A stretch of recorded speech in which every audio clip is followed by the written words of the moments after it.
Before we dig in, so today we're going to be talking a lot about some new features we released, recapping some relatively new ones like that are, a month or so old, such as our amazing FLUX Kontext integration in Google VO2, but touching on some newest ones we haven't talked about yet in webinars like VO3, going over a bunch of small UX things and some tips and tricks just because the space changes so much. I feel like every time I refresh the page, I see a slightly different application, which is crazy.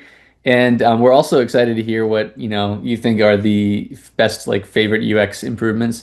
And so once we go through all that, we'll do it in the context of a project, an actual project, so it's not just a bunch of demo shots.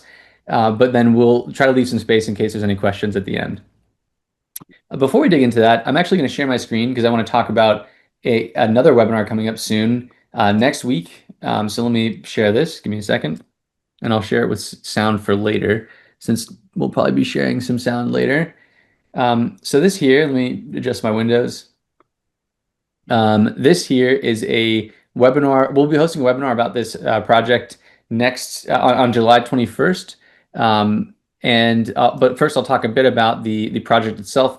But we're doing there's a short film competition here, and short, I mean really short, like no longer than 60 seconds. And so what we want to do is host a webinar to give people kind of the context of this competition, as well as info about what you can win, how you participate, and how to make the most out of it, like how to get good results. We'll be doing that on next Monday. But the exciting thing here is the winners get both a cash prize as well as flights to Berlin to have their work shown. And I think it's going to be a really cool application and way for people to dip their toes into this if you haven't tried one of these before. So there's some rules and themes on the site here. But again, we'll be going over all of this on the webinar. One thing, again, it's short. It's meant to be small teams, 3 teammates per team, and it's all supposed to be generated in our platform. And so we don't want people just doing post-production. We want to see what you can do with our platform. And so you can apply on the site and read the terms and conditions, but definitely sign up for the webinar so we can give you the info.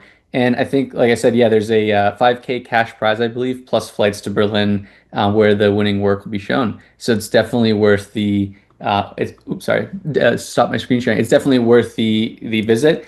And as context, the webinar is at 11 Central on Monday, July 21st. That would be noon Eastern. And so you can sign up for that. We'll actually I think we'll drop a link in the chat. Medics, if you want to grab that, we can drop that in the chat for people also. Absolutely. And for those of you who are members of our Discord channel, it will also be added to the Discord right after this one. Yeah, good call out. Okay, cool. Let me share my screen again, and I'll drop a project in here. Give me 1 second, and share this with sound. Cool. All right. I'm not going to ask if you can see it because I know you can. So, all right, let's dig in. All right, so it's been a minute since we've done this. I want to recap some of the basics because some of the last things we've rolled out, I think, are so useful that it really changes the game in terms of how you interact with this platform. Some of them, honestly, some of the features in the last like month or two have become like 80% of my usage in the platform. And so I really want to spend some time talking through the power of that. Because if you are only familiar with LTX Studio as its like core storyboard platform, you're missing out on so much that's new in terms of the integrations we've made and the things we've shipped.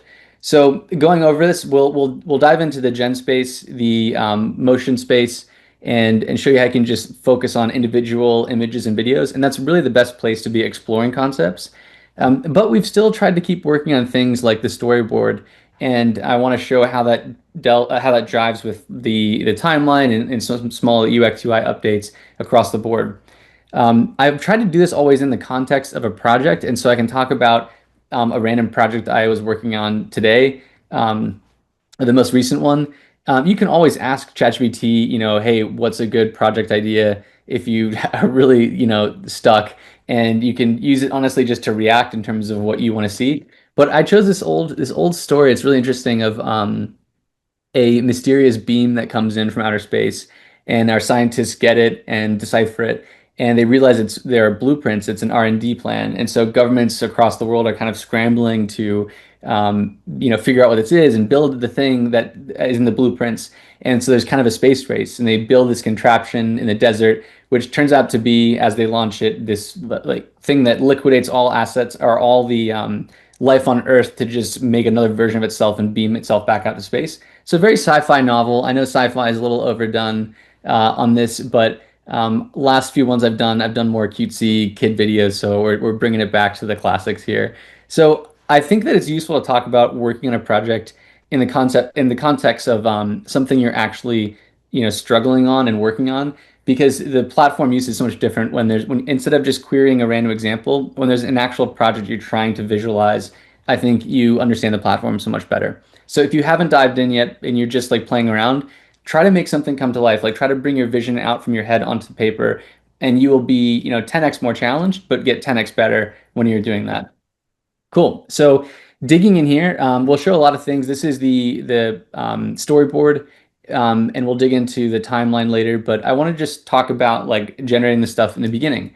So you could use, for example, ChatGPT and get some example like imagery. But if you scroll up here, I had done a bunch of searches for some initial imagery for this film. And sometimes I'm playing around with things and I wait to see, what really looks good, and I double down on it. And I use that to influence my other shots.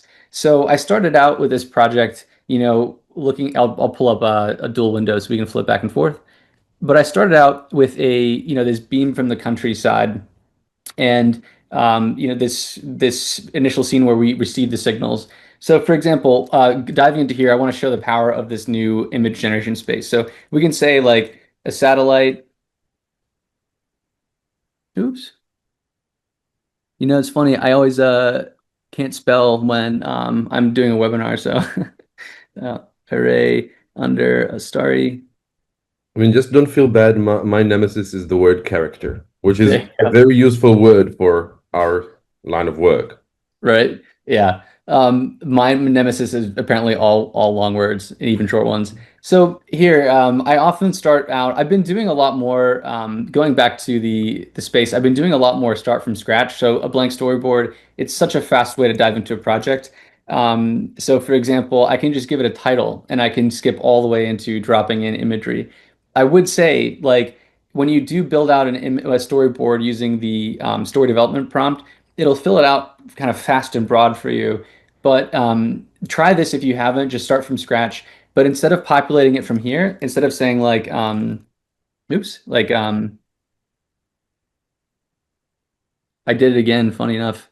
Um, Satellite array under starry skies. So instead of doing it here where you only get one shot, I want to call out again, you get one shot when you're doing it in the storyboard, but when you're back in the image generation space, you get these 6 ones and there's more variety. So again, when you're doing the exploratory phase, I'd say start here. It's Beyond that, also oh, go ahead. faster to get those, right? Yeah, exactly. I mean, you can see it's still, normally it's a little faster than this, I gotta say. There you go. So, but here, I'd have to go one prompt at a time, and it's really slow to build out your project that way. But instead, if you start in the generation space here, we also push more variety here. So we're doing as well as we can over time to link these tighter and tighter. But already you can pull assets from here into your timeline, which I'll show you later. But I want to point out how precise Flux Kontext is, and because I think that even if you know this, it's still surprising when you haven't really seen it in action. And the cool thing about this is, let's just say I take one of these images, like I like this one, and I click this button for reference image. So if you click that, it pops down here. The cool thing about this is that it really understands the context of the image. So if you notice here, it says add a vibrant aurora borealis, which is a hard thing to say also, or shift to this aesthetic, place on a Martian landscape. It knows the context of the image. It's not recommending something that doesn't make sense. It's reading the image. And so by default, it does know a lot about the image. And what I think is so cool about Flux Kontext in this integration is that you can be very precise. Like I'll let that load, but I can take this one here and I can say like, add a moon. in the sky. So I can just add a singular thing, and that takes the platform from being this like spray and pray to be something where it's like very surgical when you want to edit something into there. So here we've taken our reference image and we've added a moon. And I could say like add a pale yellow moon. So you can keep iterating, and this is where it starts to be your creative co-pilot. And this is where, Medix and I could be vibe directing our new movie. The feedback cycle is tight enough to where you can stay in the groove and you can keep editing. I could say and plus, add some clouds, some more clouds. So you can keep going back and forth really quickly, and it's precise enough to understand what you're trying to do here. I don't think I've ever heard anybody use vibe directing. I think I'm gonna go and steal that from you. Yeah, I hope we have vibedirecting.com. At least before we post this on YouTube, we gotta grab that. So for example, I like this one a lot, and so I might download that image and just save it. Like I said, you can take it into timeline, which I'll show you later, but don't forget you also have a more like this button. So that's like when I'm starting out, I'm often building out my basic building blocks. And in the past, I've asked ChatGPT like, hey, what would the basic building blocks of the story be? But here, I said, give me more like this, and it gives me some slight iterations. You can immediately go into video from there. So, for example, I can use this and go straight into video. One note, though, it's pretty sticky in the sense that if you notice here, the image and video references, like I have a image reference here in a text string. If I click over to video, it disappears. But if I put ASDF, my image is sticking there and then my video one sticks here. So that will probably trip you up if you don't know that. And the image references and the model preferences will all stick. And so this is very like context aware and sticky in terms of preferences. So just keep an eye on your defaults, because if you have sound off or on, for example, for VO, you'll generate a bunch of videos and not realize that the sound was off or on. So really pay attention there. Maybe we'll add some more clear tooltips, but I think it makes sense how it's structured, but I think it always trips at least some person up. So we want to call it out. All right, let's do a quick video. This isn't the most exciting, example, but I have that radar screen, so I'm going to pull it up. I don't know if you can see. I'm just browsing my library. So okay, cool. I have this radar screen, and the interesting thing here I want to talk about is the like plethora of models we have now. So if you've noticed, they're not quite in order. LTX Turbo is the fastest and most efficient, then LTX V, then VO2, then VO3 fast, and then VO3. So they're more in like computer text string order versus like cost order.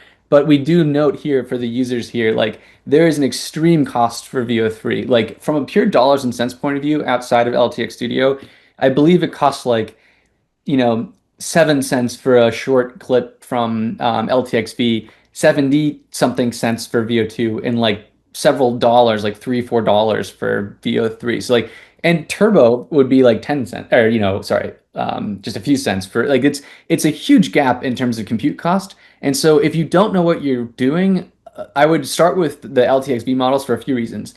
Number one, they're so quick. Like I won't give this any prompts, but I just want to talk about it. Let's do it in order. So LTX Turbo, 3 seconds, which is new, by the way. So it's a short, like we have more video duration. And I guess this is a good time to mention it. I was going to mention it even in the bookends before or after, but we've tried to pioneer on the time limits here. You might notice here in beta it's 15 seconds and 30 seconds. And drum roll, we're also rolling out 60 seconds. So we have a lot of options in terms of models and like windows. And LTX Studio is one of the only platforms you can get so precise with your timeline to like really truncate the clips where you want. So I didn't even get a chance to like let this load, but I'll do it again so you can see. So that's Turbo. I'll burn through some credits for you. This is LTXV, no prompting. This is VO2, and then this is VO3 fast. But you notice here my image disappeared. That's because VO3 is just text image. And so what I could do is, for example, here's a fun tooltip. You can copy the prompt from above here. So I can just say, I can copy this prompt here, drop it in here. And but you have to be much more descriptive and you can't use an image reference. And so I do think VO3 is an amazing model, but without the control of being able to have an input image right now, all the stuff will change over time pretty quickly. But I think starting out with the LTXV models to get a sense is really good. You'll notice that they play in fast animated GIFs. Like this is not how fast the movie will actually play. This will play out over 3 seconds, but it's truncating it into like a animated GIF for you. But I like this one. I like this motion. It's fast, but when I do the video, it'll slow down. These ones, the light is a little overbearing. These are the LTXV models ones. It's normally a trope with the satellite arrays is seeing a time lapse, so you're seeing that a lot in these. And then we're still waiting for the VO3 fast one, and then I'll do VO3 as well. I'll click that one. You'll notice these will take a very long time. I would say it could be useful for things like B-roll, where you have generic stuff you want to, like people walking down a crowded street in New York City.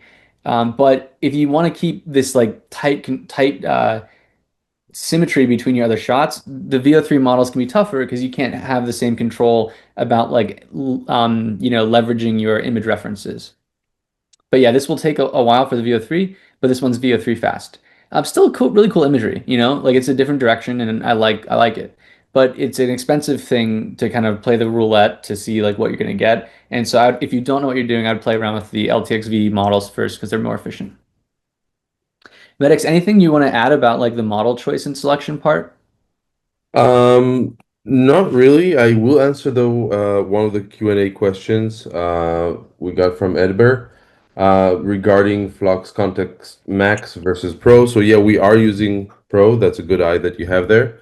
Mm. But we are testing other models constantly to make sure that the results that we can give you guys, our users, are the best out there. Obviously, balancing, as you said, the cents and dollars like VO3, which is extremely expensive.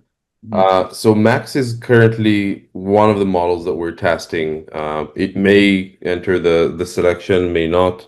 May just replace what we currently have. It's still undergoing as far as internal testing is concerned. Yeah, good call outs. So here I was going to just show you what I go through when I'm clicking through the next scene, for example. So if I go back to my beam project here, my laser beam project, the first scene was this satellite array, and the next scenes were these control panels.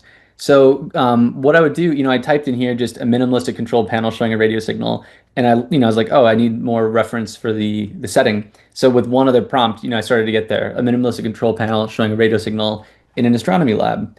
So here, we're starting to get to something more like what I wanted, maybe something like this. Not quite there, but with two prompts, that's pretty good. And so you can do something like more like this and get a bunch of similar ones. Or you could, for example, download it and use something as a style reference. So let's say I like these colors. I could just download this here, and I could use that in my style reference. So let me find that real quick. I've generated so many things. It's often hard for me to find them now. Let me grab this as a style.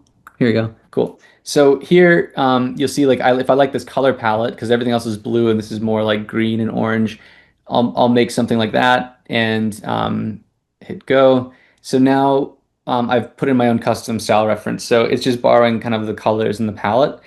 As a reminder, you have these built-in styles that are pretty cool. Like vintage or grunge or indie. Like these are all pretty cool. But if you notice, it kept that green color palette that I liked, and it gave me a bunch of different options. So again, this is how I just do kind of my art direction when I'm starting a project. But let's say we go with this one. I'll just grab that. You have some other things here, like you can upscale, or like I said, this will make it the image reference, but this will help you create it straight into a video. And remember the sticky thing I said here about the direction, and we're on VO3, so let's go back to like LTXV or Turbo. And if when you do create video, it drops it down in the start frame, and you can add an end frame. So I have these tools, I can take this and I can change things in it and then make an end frame and force like the transition. But here I'm just gonna say like, data displays across the screen. So that's how I'd get to like my initial art direction and then kind of initial images. I will get to give a quick tip. When you create or add motion, I always recommend to upscale just because Mm. the results tend to be slightly better. But that's most of the time it's not necessarily very visible. But maybe just um, a belief or some sort of bias on my end that it's always good to upscale and make sure that your input is as good of a quality as you can get. Um, so no, that's a good point. And I didn't bother to do it here, but well, we can do that real quick. But yeah, if you click upscale, you can see like how fast it'll load. This image in the reference is not the upscaled one. Well, that's loading. I'm just multitasking. So you can give it, you can give different different directions. Let me put in this. Um, and so let me do this one more time. So as this is upscaling, I'll use that so we can see some of the differences. Um, and so I'll do this to create video. Now and you can see it's replaced the image reference there.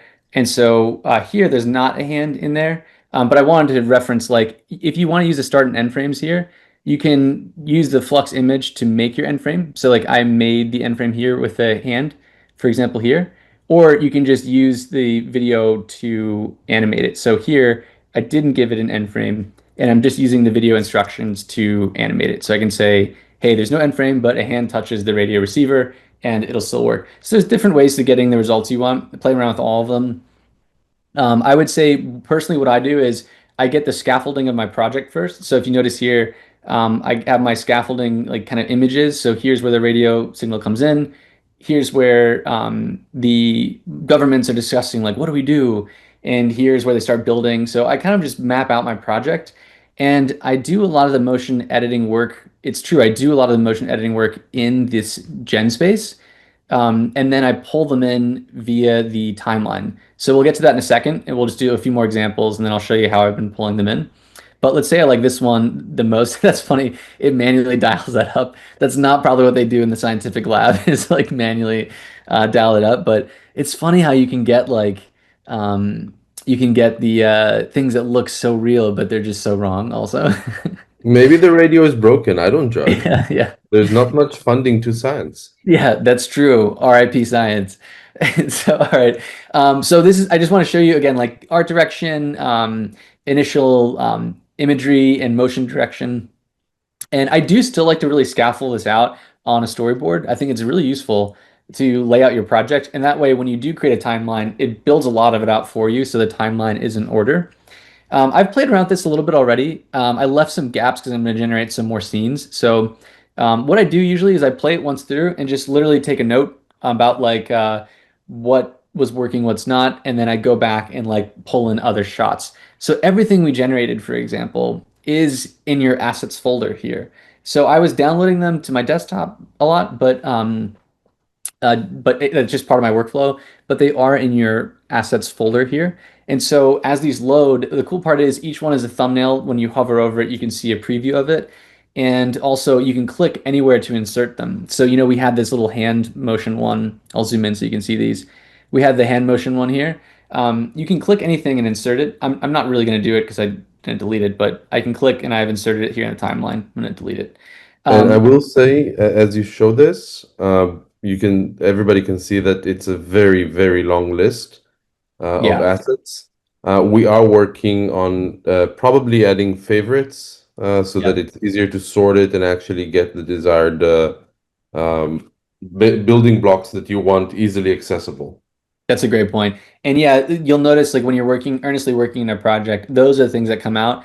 And since we're all doing that as a team all the time, you know, we have a fun like dog fooding channel where we're talking about this, but we love to hear in the Discord community your thoughts about, you know, what are those things that are tripping up your workflow. We get a lot of that. You know, we get summaries of that every week, and we get a lot of that intel like from the community. So keep letting us know what you really need to make your workflow smoother. But that's a great tip. I honestly am going to love that because often I think it's cool that you can hover and see the preview, but often I'll generate many types of video and I can't easily see which one was the one I favorited. So the search and favorite thing, that'll be, I think, really additive here. But anyway, since I shared this with sound, I'm just going to show an example of like I left a quick break in here to show you like what I would do. So I play it through. Usually, I make a note of what clips aren't that great. Like for example, in the data ones, like the data looks too like AI trope sci-fi, so I'd make it more minimalistic and real, or I needed more footage here. And but I think it's just so cool how you can do the light video editing work in the platform and line it up with the music. So I'm gonna do like a really quick playthrough, and then we'll generate something to fill in the gaps in the middle. So I'll play this. Oh, by the way, sound has moved. I mean, we've talked about this before, but the soundtrack has moved to the timeline. And so if you want sound effects or a song, you can search for anything here. Like, I can search for like tense sci-fi. And you get these previews, and you can play a preview here like this. Ominous. That's coming through, right? Medics? Okay, Yeah. cool. So I dropped in a song here. It honestly didn't take long. I just picked one of the early sci-fi ones. So we'll play this through, and then we'll fill in some of the gaps.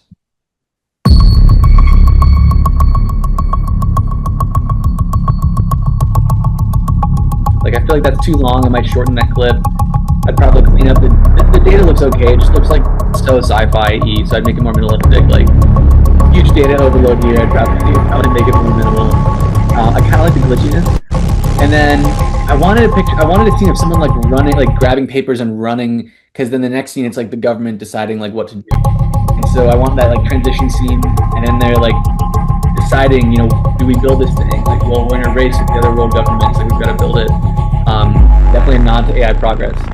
But if you notice, these really cool sound effects, like you can see it here, and you can line up these things. You get like dramatic pauses, and so I think that it's been really fun personally for me, like as a creator, just playing around with that. I think most of what prevents projects from getting shipped is this part is like you get all the building blocks, but you can't tweak it into like this shareable asset. And to me, that's what gets things shipped is like this part of the project. So play it through, make a note of what's missing, and like I'll just show you one example. Like I'm not the biggest expert even on our team in the company or by any means. I'm like middle of the pack, but just to show like how a regular user would use it. So okay, I identified that gap here, and I wanted that clip of the guy running. So again, there's a few things you could do. You could put that here in the storyboard, but just for speed, I might go over here and generate it here and say like, I might go back to my government scenes, quote unquote, and use that as a style reference. I've actually already downloaded it, so I'll just upload it like this. So I have this like a couple pictures here of people like in government buildings wearing suits. Let me grab one. Um, my thumbnails are so small. Let's see if we can find this one. There's one. Um, I'll grab this one. So I have this reference image. Actually, you know what? I'm gonna do two things. I'll try it two ways. I could say this setting, but we see someone running down a hall in this building carrying papers. So that's one way to do it is using Flux to change the scene or setting or characters. But you can also use style reference. So what I'm going to do is I'm just going to say, I'm going to do it the other way now. Oops, I was on video. I didn't notice that. Let me go back to here, go back to here. Um, sorry, I generated a video straight from scratch. I'm going to get an image. And then we'll try another scene. So I can say, I'll use a style reference. So I'll do the same thing. I'll pull up a style reference. And I guess I'll use the same image to be fair. And I'll dial down the strength a little bit. I just want like the general vibe.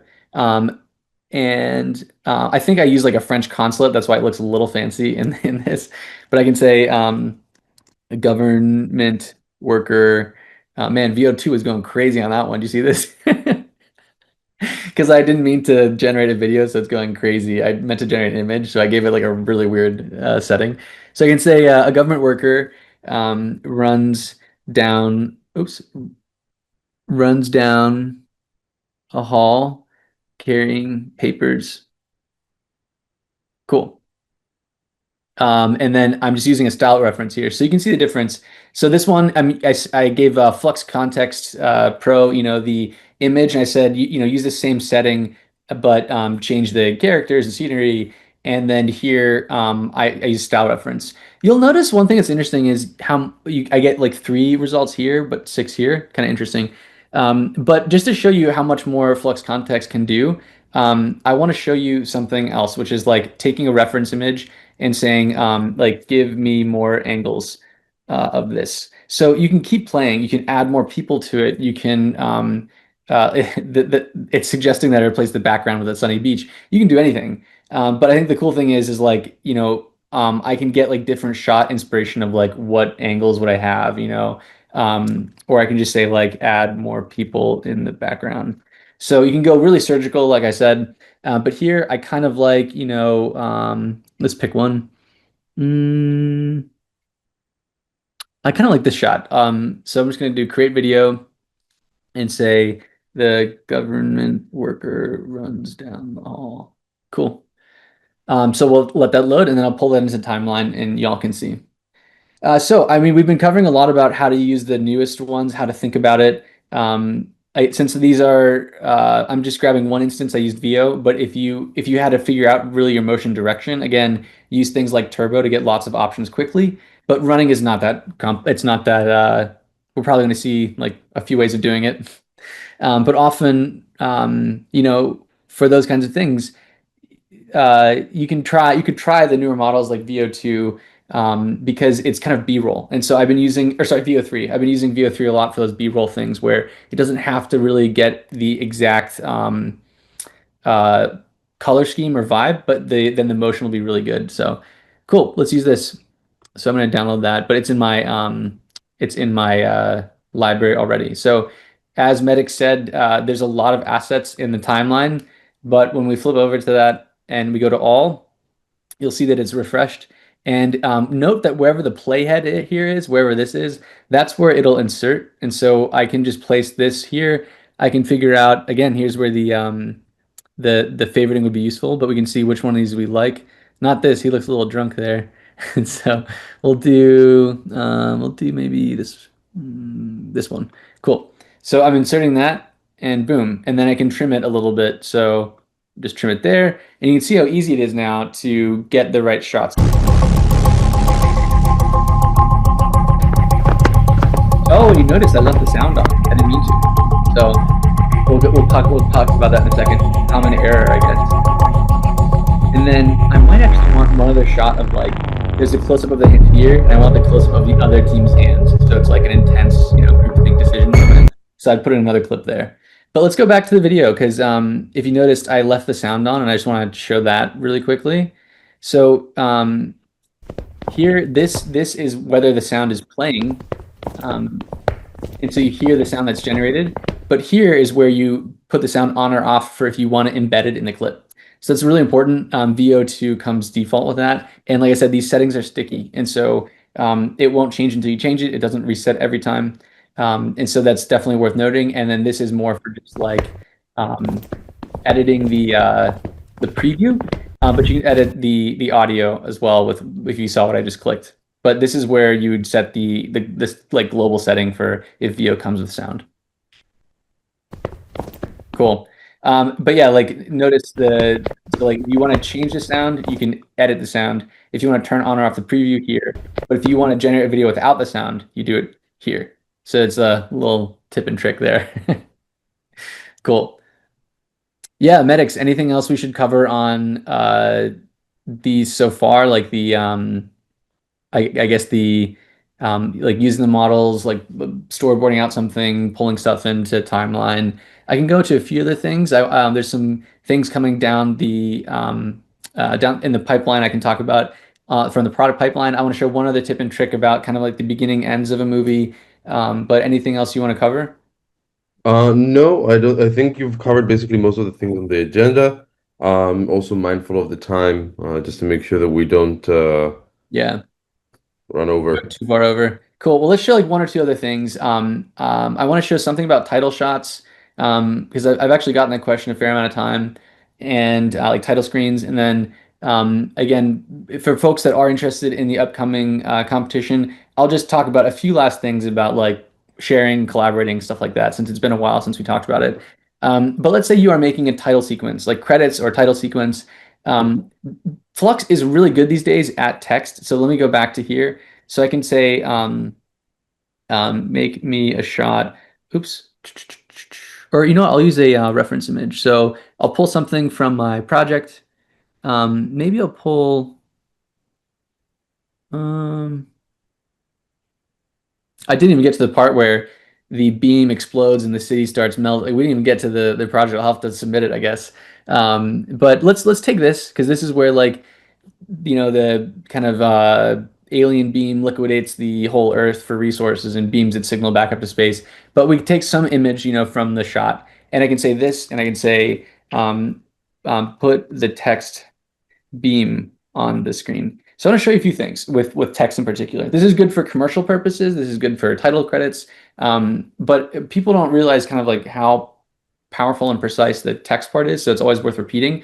It gave me some options here, but let's say that I say put beam on the screen, but make the text out of lasers. That's a really weird prompt, but you could say like out of anything. Oh, I spelled lasers wrong, I think too. Yeah, or I could say out of balloons. I'm just giving you a bunch of random options.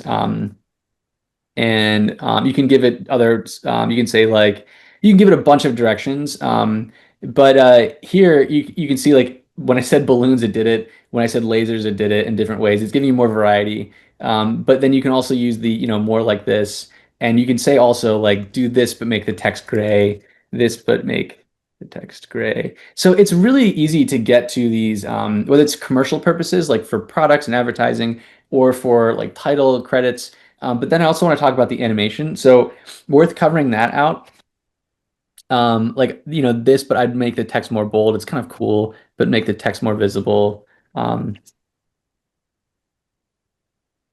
So once you have it, I want to talk about how you can animate it. And I've honestly found that for a title sequence or credits, things like that, the default animations are really, really good. So one thing I did really like, just by default, I was playing around with the project and it gave me this title sequence, and it started there, but I played around with different incarnations of it basically. And oh, this was our 60-second release announcement, but it gave me different incarnations of this title sequence, and I found it to be pretty cool about like what it could do. So I'll just flip over to that to show it, unless it's so far up here. I can just recreate it too. It wasn't that hard. Yeah, I'll probably just recreate it. But basically, giving it just the default, like taking the default image and saying, "Hey, can you animate this?" It tends to be really successful with the motion it'll do on the text itself. So we'll just do one example before I move on to something new. Sorry, one second. I've generated so many things on so many tabs. Okay, so let's just take this one. Kind of cool. I'm just gonna grab this. Remember the sticky settings here. I'm gonna grab this one, say create video, and actually I'm not gonna give it any instruction. I just want you to see like, so here's VO.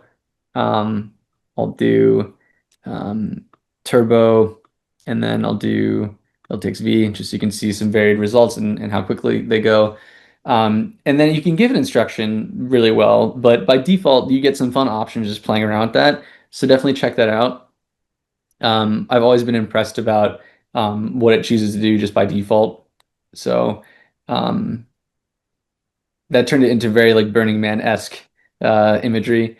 But you can see like I get inspiration about the effects that I see, and so I often then try to recreate it. Like I love this, but then it changes the text, for example. This scenic zoom out is really cool. Like I always get inspiration often from this kind of stuff, and then I go and I tweak it and I say like, okay, make it look like this.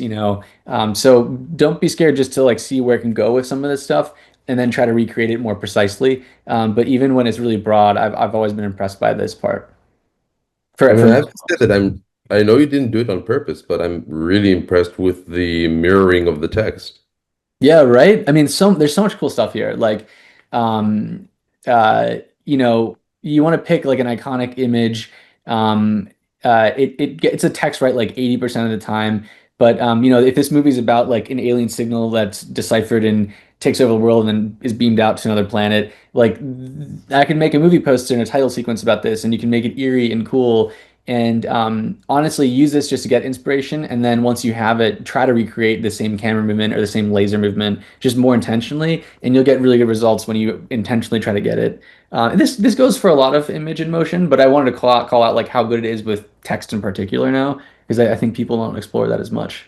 But even with think about this for like ads and products, like it's really good if you had like your product here and some text, really cool, fun animations. You could put like let's just say we had a can of let's say that we had make me a new brand of I don't know how to spell this kombucha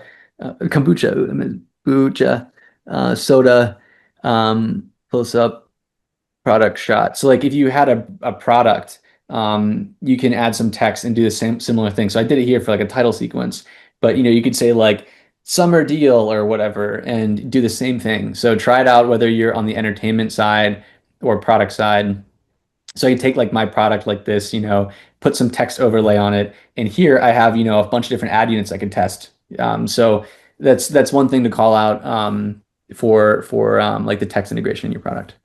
Cool. I know we're getting pretty far along there, and we want to keep it condensed. The very last thing I'd say, this is actually a hat tip to medics, is that I won't go like deep on this. Just one last tip and trick is that I have some characters I really like, and I had this one character that was like a concerned engineer here. I'm not gonna actually do it. You can just see my generation history, but I had this like concerned engineer character, and you can use Flux to build out like character sheets and references. I think people know that. Like for example, I could say like you can pick anything like this character and say me a character sheet of this person. So you can get like a bunch of different varieties of angles of someone, and that's pretty common. I think people have played around with that, and you can then use this in your generations to train a model on that person. So you can train a Laura on your like AI character.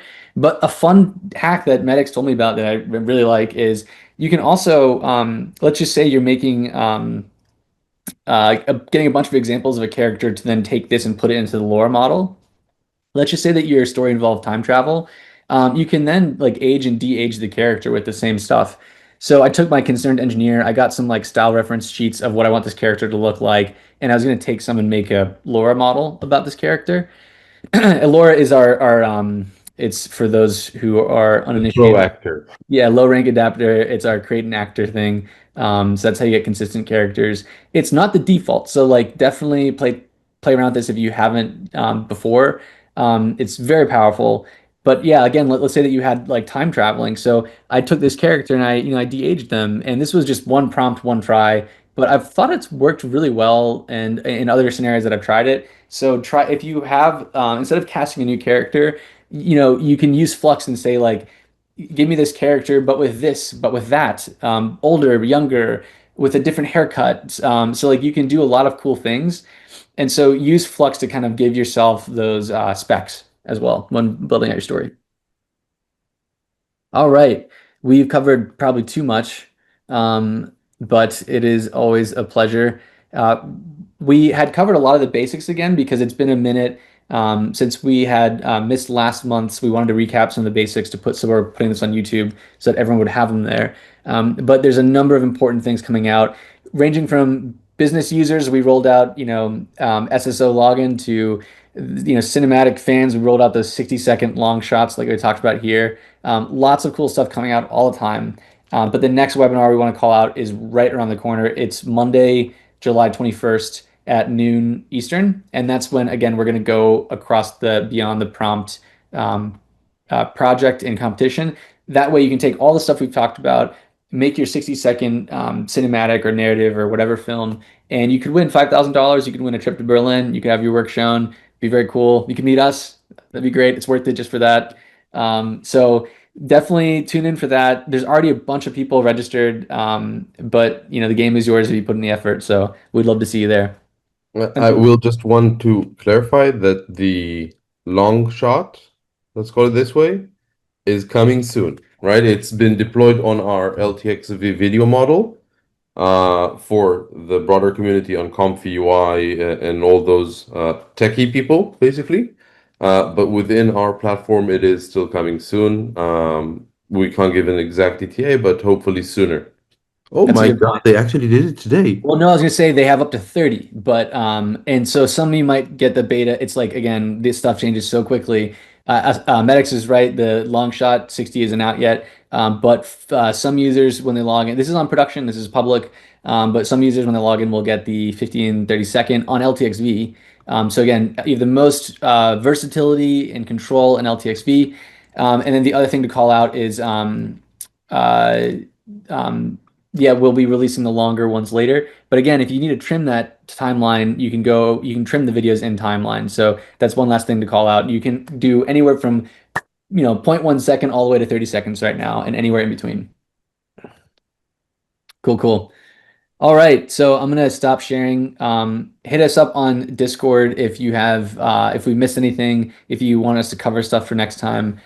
We try to engage a lot on Discord, and we do take a ton of learnings from there to our product that we're building and adapting every week. So give us a shout, and thanks again for the engagement in the chat. Hopefully, we answered all the questions. But for the rest of you, we'll see you on YouTube.